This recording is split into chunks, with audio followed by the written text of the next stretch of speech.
ਕੇਂਦਰੀ ਖੇਤੀਬਾੜੀ ਮੰਤਰੀ ਦੀ ਕਿਸਾਨਾਂ ਨੂੰ ਅੰਦੋਲਨ ਖਤਮ ਕਰਨ ਦੀ ਹੁਣ ਅਪੀਲ ਸਾਹਮਣੇ ਆਈ ਹੈ ਤੇ ਉਹਨਾਂ ਅਪੀਲ ਕਰਦਿਆਂ ਕਿਹਾ ਕਿ ਧਰਨਾ ਖਤਮ ਕਰ ਸਰਕਾਰ ਨਾਲ ਕਿਸਾਨ ਗੱਲਬਾਤ ਕਰਨ।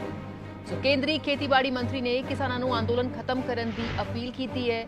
ਅਪੀਲ ਕਰਦਿਆਂ ਉਹਨਾਂ ਕਿਹਾ ਕਿ ਕਿਸਾਨ ਧਰਨੇ ਨੂੰ ਖਤਮ ਕਰ ਅਤੇ ਸਰਕਾਰ ਨਾਲ ਗੱਲਬਾਤ ਕਰਨ। ਉਹਨਾਂ ਕਿਹਾ ਕਿ ਕਾਨੂੰਨ ਰੱਦ ਨਹੀਂ ਹੋਣਗੇ, ਕਿਸੇ ਹੋਰ ਬਦਲ ਤੇ ਗੱਲ ਜੇ ਕਿਸਾਨ ਕਰਨਾ ਚਾਹੁੰਦੇ ਨੇ ਤੇ ਉਸ ਲਈ ਸਰਕਾਰ ਤਿਆਰ ਹੈ। ਨਾਲ ਹੀ ਉਹਨਾਂ ਨੇ ਕਿਹਾ ਕਿ ਅਸੀਂ ਕਦੇ ਵੀ ਮੰਡੀਆਂ ਖਤਮ ਕਰਨ ਦੀ ਗੱਲ ਨਹੀਂ ਕਹੀ। नरेंद्र तोमर ने एक बार फिर तो किसानों ਨੂੰ ਅੰਦੋਲਨ ਖਤਮ ਕਰਨ ਦੀ ਅਪੀਲ ਕੀਤੀ ਹੈ। ਉਹਨੇ ਕਿਹਾ ਕਿ ਸਰਕਾਰੀ ਮੰਡੀਆਂ ਦੇ ਢਾਂਚੇ ਨੂੰ ਮਜ਼ਬੂਤ ਕਰਨ ਲਈ ਸਰਕਾਰ 1 ਲੱਖ ਕਰੋੜ ਖਰਚੇਗੀ। ਨਵੀਂ ਕੈਬਨਿਟ ਦੀ ਪਹਿਲੀ ਬੈਠਕ ਤੋਂ ਬਾਅਦ ਖੇਤੀਬਾੜੀ ਮੰਤਰੀ ਨਰਿੰਦਰ ਤੋਮਰ ਵੱਲੋਂ ਇਹ ਐਲਾਨ ਕੀਤਾ ਗਿਆ। APMC ਐਕਟ ਦੇ ਤਹਿਤ ਸਰਕਾਰੀ ਮੰਡੀਆਂ ਨੂੰ ਖਤਮ ਕਰਨ ਦੀ ਕੋਸ਼ਿਸ਼ ਦਾ ਕਿਸਾਨ ਵਿਰੋਧ ਕਰ ਰਹੇ ਨੇ। ਲਗਾਤਾਰ ਕਿਸਾਨਾਂ ਦਾ ਇਹ ਵਿਰੋਧ ਜਿਹੜਾ ਹੈ ਇੱਕ लम्मा अरसा हो गया, तकरीबन 7 महीने होने वाले ने किसान जो दिल्ली दी अपरूहां ते डटे हुए ने ते हुण केंद्री खेतीबाड़ी मंत्री ने किसानां नूं एक बार फिर तो अंदोलन खत्म करन दी अपील की है। उन्हां किसानां नूं धरना खत्म करके सरकार नाल गलबात करन दी अपील की है। उन्होंने हालांकि यह साफ करता कि कानून रद्द नहीं होणगे, पर जे किसी होर बदल ते किसान गल करना चाहुंदे ने तां ओह सरकार बिल्कुल तैयार है। नाल ही उन्होंने यह भी कहा कि असीं कदे भी मंडियां खत्म करन दी गल नहीं कही। सरकारी मंडियां के ढांचे को मजबूत करने लिए सरकार 1 लाख करोड़ खर्चेगी। यह बयान भी उन्होंने दिता गया।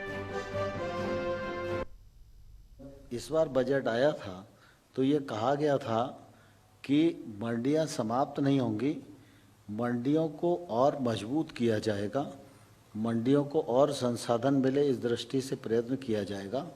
और जो कृषि अवसंरचना फंड 1 लाख करोड़ रुपए का आत्मनिर्भर भारत के अंतर्गत प्रावधान किया गया है, उस 1 लाख करोड़ के फंड का उपयोग ये APMC कर सकेंगे।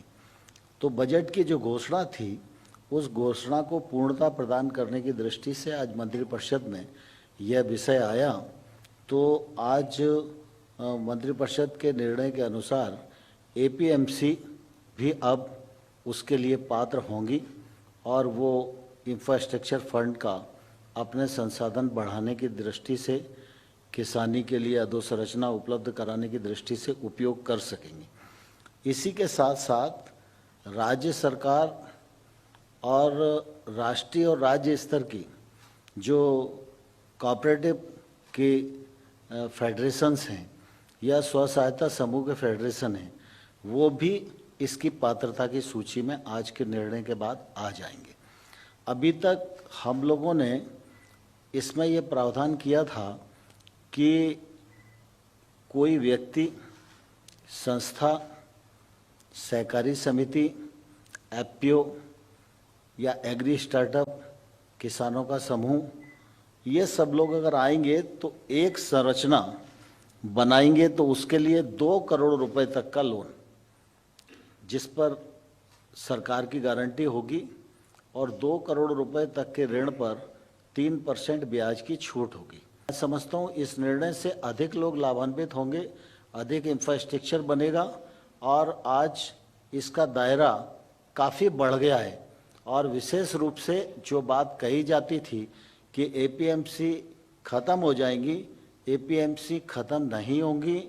कृषि कानून लागू होने के बाद भी कृषि उपज मंडी को करोड़ों रुपए का साधन भारत सरकार की ओर से इस इंफ्रास्ट्रक्चर फंड में से उपलब्ध कराया जाएगा, जिससे वो सशक्त होंगी, उनके आय के साधन बनेंगे और अधिक किसानों के लिए वो उपयोग में आ सकेगी। जो यूनियन हैं उनको मैंने एक बार नहीं अनेक बार यह कहा है कि कानून को रिपील करने के अतिरिक्त कोई भी प्रस्ताव वो लेकर हमारे पास आए, हम उस प्रस्ताव पर चर्चा करने के लिए तैयार हैं। मैं आपके माध्यम से किसान यूनियन के नेताओं को यह अपील करना चाहता हूं कि वो गंभीरता से इन सब चीज़ों पर विचार करें, आंदोलन को समाप्त करें, चर्चा का माध्यम अपनाएं।